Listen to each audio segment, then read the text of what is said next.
No início, a terra era um vazio envolto em escuridão. Dizem que uma força divina desceu dos céus e moldou o homem à sua imagem e semelhança. Mas, e se esse relato não fosse apenas uma metáfora? E se Gênesis fosse, na verdade, a lembrança antiga de um evento real, quando seres vindos das estrelas criaram a humanidade com o poder da ciência? Vamos conhecer o Gênesis revisitado, livro 5 das Crônicas da Terra. Olá e sejam muito bem-vindos! Hoje a gente vai mergulhar nas ideias bem provocadoras de um livro fascinante, Gênesis Revisitado, de Zecharia Sitchin. Para quem acompanha a obra dele, este é o quinto livro da famosa série As Crônicas da Terra. E a ideia central aqui é de explodir a cabeça. E se os nossos mitos mais antigos não fossem apenas histórias, mas sim registros científicos super avançados? Bom, o livro já começa botando o dedo na ferida de um dos maiores debates do nosso tempo: evolução contra criacionismo. Mas e se essa briga toda for, na verdade, resultado de um grande mal-entendido sobre as nossas origens? E aqui está a afirmação central do livro, uma ideia bem ousada, a de que esses textos antigos, como Gênesis, não estavam só contando fábulas. Eles estariam, na verdade, registrando fatos científicos que a nossa ciência só agora está começando a redescobrir. Então vamos fundo nisso para entender melhor. Para a gente acompanhar o raciocínio do livro, vamos seguir essa jornada, começando com uma história de criação cósmica, passando pela engenharia da própria humanidade e vendo como o autor conecta tudo isso com as descobertas da ciência moderna. Primeiro de tudo, vamos dar uma olhada em como o livro constrói o caso de que a ciência de hoje está, na verdade, correndo atrás de um conhecimento que já existia há milênios. E aqui a coisa fica bem interessante. Segundo o livro, Sitchin usou fontes sumérias antigas para prever, meses antes da sonda Voyager 2 chegar em Netuno, como o planeta seria. E o resultado? A descrição bateu de forma impressionante com as fotos que a sonda enviou. Um planeta azul esverdeado, aquoso e com manchas escuras.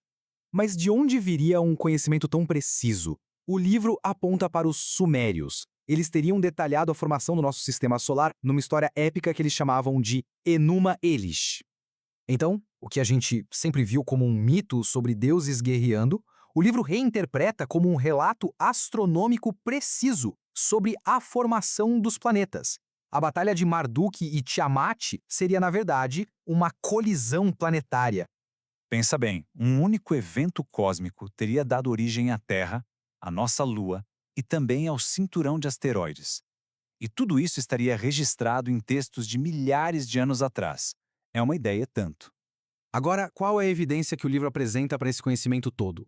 Um objeto bem pequeno, mas que pode ter um significado gigantesco. Um selo cilíndrico da antiga Suméria. Esse selo parece mostrar coisas que seriam impossíveis para a época. Primeiro, um sistema com o Sol no centro. Segundo, ele mostra todos os planetas que a gente conhece hoje, na ordem certa, incluindo Urano e Netuno, que só descobrimos com telescópios modernos. E ainda por cima, inclui um 12º corpo celeste, o tal planeta invasor Nibiru. A grande pergunta é, como eles sabiam de tudo isso? Ok, se esse planeta invasor realmente remodelou o nosso sistema solar, o livro levanta outra questão ainda mais profunda. Será que ele também trouxe com ele a faísca inicial da vida? A proposta de Sitchin é que, durante aquela colisão cósmica toda, Nibiru teria semeado o nosso planeta com um material biológico essencial para a vida começar. Um conceito que, olha só, é incrivelmente parecido com uma teoria científica moderna chamada panspermia. E a ciência hoje já considera muito a sério essa possibilidade. Já encontramos compostos orgânicos em meteoritos, e até ganhadores do Prêmio Nobel já defenderam ideias parecidas. O livro basicamente diz: isso não é novidade, os sumérios já tinham nos contado que a semente da vida veio de Nibiru.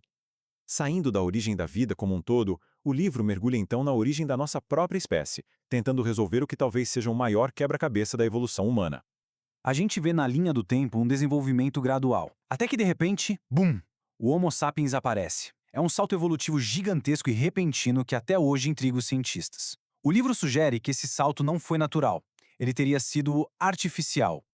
E é aqui que entra a alegação mais famosa e, claro, mais controversa da obra de Sitchin, a de que seres inteligentes de Nibiru, os chamados Anunnaki, teriam intervindo diretamente na nossa evolução. E essa comparação ilustra perfeitamente o argumento central.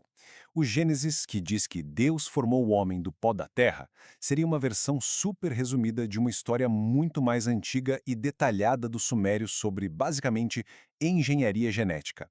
Eles teriam misturado a essência deles com o barro da terra, ou seja, o DNA de um hominídeo que já existia aqui.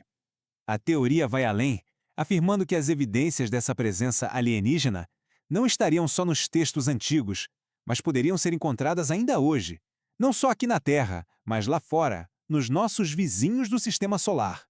Um dos exemplos mais famosos são as estruturas na região de Sidônia, em Marte. As fotos da sonda Viking de 1976 revelaram o que parece ser um rosto gigante e até estruturas em forma de pirâmide. O livro as apresenta como possíveis construções artificiais, talvez um antigo posto avançado. Claro, a explicação oficial das agências espaciais é que tudo não passa de um jogo de luz e sombra, uma ilusão de ótica. Mas o livro destaca análises que apontam para uma simetria nessas estruturas que seria muito difícil de explicar naturalmente. Fica a pergunta no ar. E tem também o caso misterioso da sonda soviética Phobos 2, em 1989. Ela estava funcionando perfeitamente, mas bem na hora de se aproximar da lua Phobos, o contato foi perdido. E as últimas imagens que ela enviou são muito estranhas, mostrando um objeto inexplicável e uma sombra gigantesca em Marte. Para o livro, isso aponta para uma presença ativa e talvez até defensiva por lá. Então, depois de passar por batalhas cósmicas, engenharia genética e mistérios marcianos, qual é afinal a grande conclusão que Gênesis Revisitado nos oferece? Basicamente, o argumento é que essa briga entre ciência e religião não faz sentido. Porque, segundo o livro, as duas beberam da mesma fonte, um registro real da nossa história, deixado por esses visitantes. A gente não seria nem um produto do acaso, nem uma criação mágica, mas sim uma criação deliberada, uma herança híbrida que só agora, com a nossa própria ciência, a gente está começando a entender.